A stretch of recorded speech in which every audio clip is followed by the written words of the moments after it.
You know that feeling, that annoying, empty, frustrating part of your day when you have nothing to do? What if I told you that moment is actually your greatest creative advantage? It sounds crazy, I know, but today we're diving into the secret power of boredom and how doing absolutely nothing might just be the most productive thing you do all week. We've all been trained to think this way, right? Boredom hits, and it's a void we have to fill immediately. Grab the phone, put on a podcast, start scrolling. It feels unproductive, almost like we're failing. But what if that feeling is totally wrong? What if we're just throwing away one of our brain's most powerful natural tools? So, to really get why boredom is so valuable, we have to look at its opposite. And that's the state of constant busyness and overstimulation that pretty much all of us live in. Our brains are, to put it simply, just overwhelmed. All the time.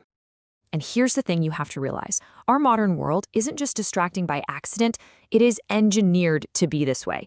Every buzz, every notification, every single piece of content is perfectly designed to snatch your attention and make sure you never ever get a moment of quiet, uninterrupted thought. This right here gets to the heart of the conflict. Real creativity, the big ideas, they don't come from chaos and constant input. They thrive in mental space. You know, those quiet moments that let your brain connect the dots in totally new ways? And boredom? Well, it turns out boredom is the front door to that mental space. Okay, so what is actually happening inside your head when you're just staring out a window or you're stuck in a line without your phone? Let's get into the science of it, because this is where it gets really, really cool. It all comes down to something called the default mode network. See, when your brain isn't busy responding to texts or watching videos, it doesn't just power down. No, it switches on this incredible background network that starts to daydream, solve problems, and connect ideas all on its own.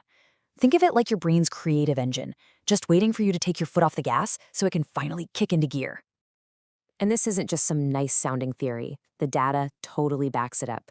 In study after study, when you give a group a creative problem to solve, the ones who were given a period of boring downtime beforehand consistently and significantly outperform the group that was kept busy and stimulated the whole time.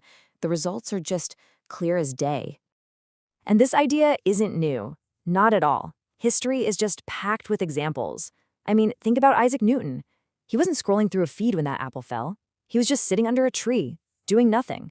He had the mental space for a world-changing idea precisely because he wasn't distracted. And then you've got Einstein. His biggest breakthroughs, the ideas about relativity, they came from what he called thought experiments, which is really just a fancy way of saying he was daydreaming. He let his mind wander and imagine riding on a beam of light. That's not something you come up with while answering emails. And this isn't just ancient history. The same pattern holds up today. Steve Jobs famously got inspiration for some of Apple's most iconic designs by taking long, quiet walks. No podcasts, no audiobooks. He knew that true innovation happens when you disconnect from all the noise and just connect with your own thoughts. It's a timeless principle. Okay, so we know why it's so powerful, and we've seen the proof. But how do you actually do this? How do you use boredom in a world that's actively fighting against it? Let's get into a simple, practical toolkit you can start using literally today. And here is the absolute key. We're not talking about just waiting around for boredom to strike. We're talking about seeking it out on purpose. It's about intentional boredom. You have to consciously choose to create these moments, even if, and especially when, it feels a little uncomfortable at first. And getting started is way simpler than you'd think. Just look at these steps. That first one, just putting your phone down for 10 minutes, can feel like an eternity, but it's a total game changer. Or try going for a walk without headphones. The whole point is just to let your mind go wherever it wants. That's not wasted time. That's your brain doing its most important work. So let's pull all this together. In a world that is constantly screaming for your attention, maybe the most radical, most creative thing you can do is to simply do nothing, to choose boredom. It's basically a superpower. If you take one thing away from this, let it be this. Boredom is not the enemy. It's not a problem you need to solve.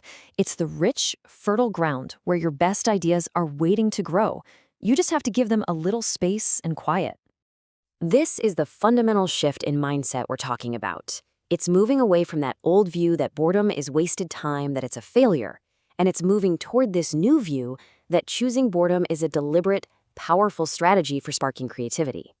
So I'll leave you with this question. The next time you feel it, that antsy feeling, that urge to immediately reach for your phone, what if you just didn't? What if you just sat with it for a minute and let your mind wander? Who knows what amazing idea is just waiting for you in that silence?